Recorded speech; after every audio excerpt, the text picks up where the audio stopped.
Ang gugma ni Jesus para sa kalibutan. Dili na to sayangan, ikaw ug ako mabuhat ug tikang.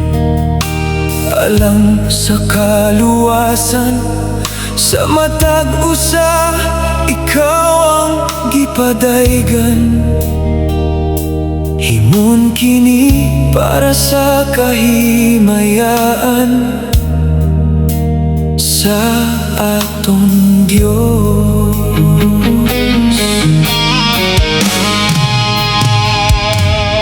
Sa dihang ang mga katuigan nanlabay na, hangtod karon wala pa ikaw makasangyaw. Samtang matag segundo adunay latagaw kalag, nanginahanglan sa pagdungog sa pulong niya. Nausik ang mga panahon sa kamot mo,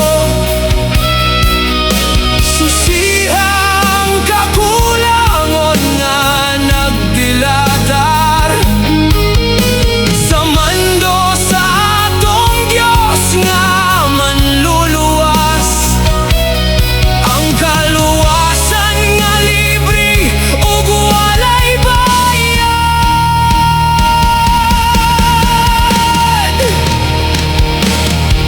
Dali na ayaw na paglangan, importante kini.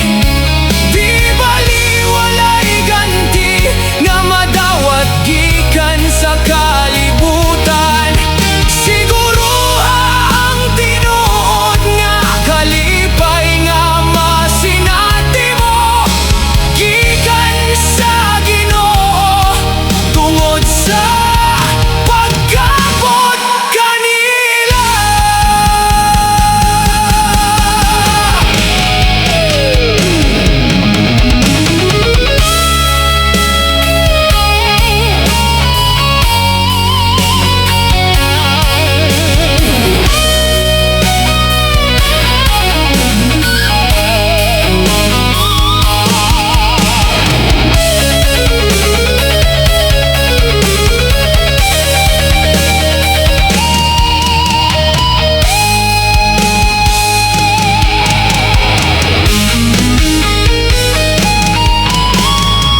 Iwali ang pulong, may kahigayonan ka o wala.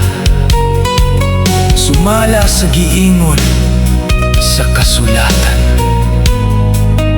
Pagkatahom tan-awon ng mga tiil sa mga nagdala sa maayong balita, ug tudloy sila sa pagtuman sa tanan